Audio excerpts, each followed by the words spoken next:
Good evening, MOTOBOB here. Just packing our stuff for a weekend trip away to Bruges tomorrow.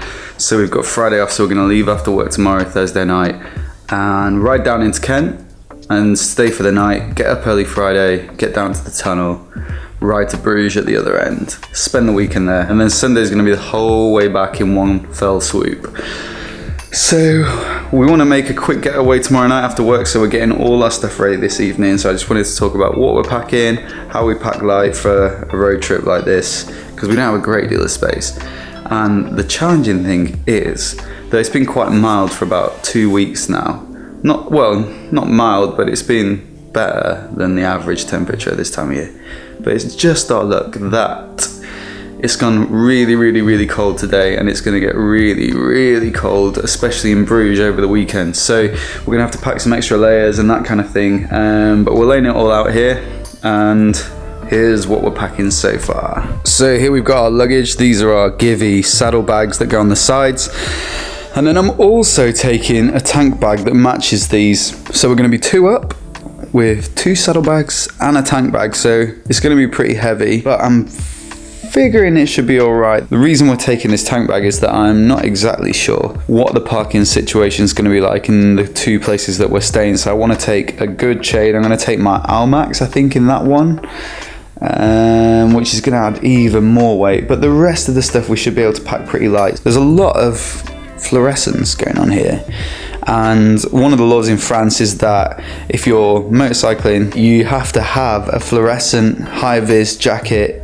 either on you or on your bike, so that if you break down and you're at the side of the road, then you've got something like this or this to wear. So both of you have to have them if you're 2 up as well, not just the driver, but both people on the bike. So we've got one each. It's going to be so cold tomorrow night though, I don't think we'll pack this stuff. We've got waterproof trousers, leather jackets, probably wear jeans, and the waterproof tops, and I think all that stuff we're better off just wearing it, because the worst thing is when you set off, you get cold and then you layer up. It's just absolutely pointless. You got to go full layers when it's 2 degrees. We're going to be on the motorway for a bit, so we're going all in. Obviously we've got our helmets here, that's got our Bluetooth intercoms, our gloves are in there, so we're both wearing full winter gloves, and I've got my GoPro mount on the front there. We've also got some camera stuff, so camera bag for this camera. I've got my gimbal as well, hopefully be able to film a little bit on that with my phone.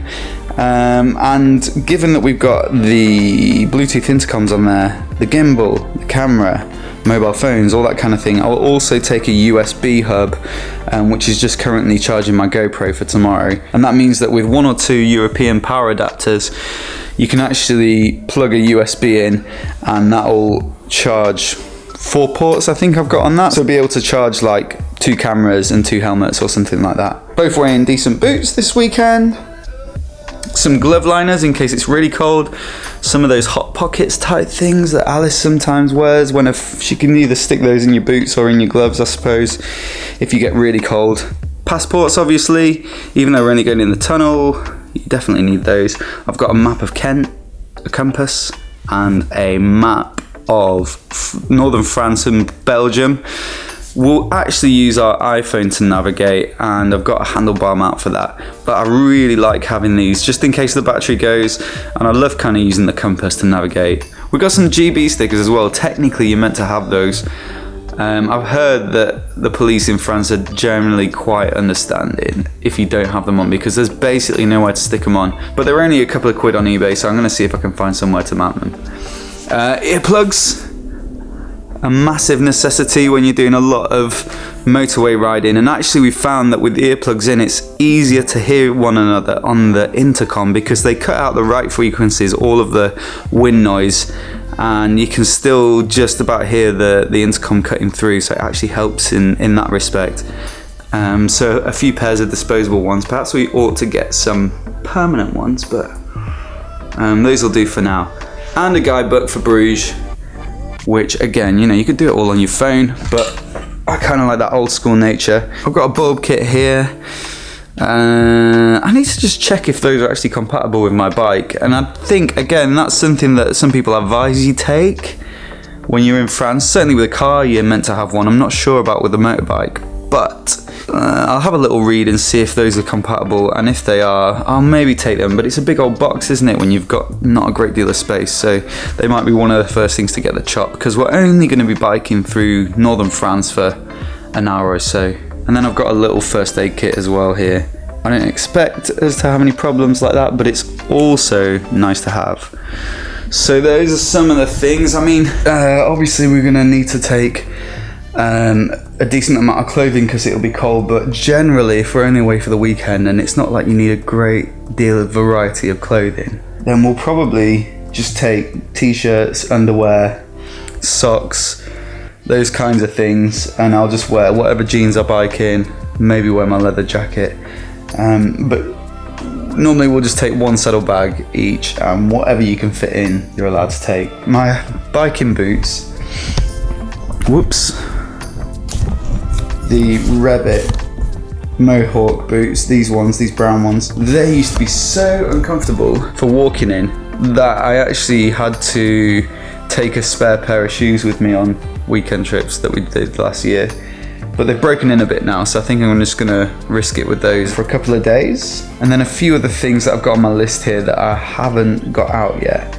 I ordered a puncture kit from eBay and it's not arrived yet. It may arrive tomorrow in the day before we set off, so I'm kind of hoping it does. Again, hopefully won't be a problem.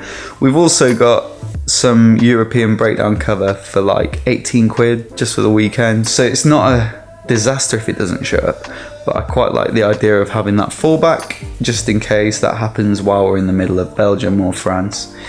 As I said, I'm going to be taking my Almax chain, but I'll also probably take a cover for the bike and some disc locks and those kinds of things, because, you know, I don't know where I'll be leaving the bike, and also Bruges is not a big place, but it's still a city, so you can never let your guard down, especially when you're hundreds of miles from home. And that's about it, apart from loads of camera stuff, little bits and bobs that I need to take. So I think the key is just taking the bare minimum stuff that you can, wear as much as you can on the bike, lots of layers, and then just take a few other bits and bobs of clothes. You know, it's not like we're going to be going out for a fancy dinner and I need to take a shirt or all that kind of stuff. We're fretting a little bit about the cold now, but I think it's going to be okay. You just got to layer up and be tough. So if you've got any comments about stuff I've forgotten to pack, toothbrush, to be fair, I did not mention, but I will be taking, but any other stuff, please comment as soon as you possibly can, because I may set off without it. And if you want to see more videos like this, then click subscribe.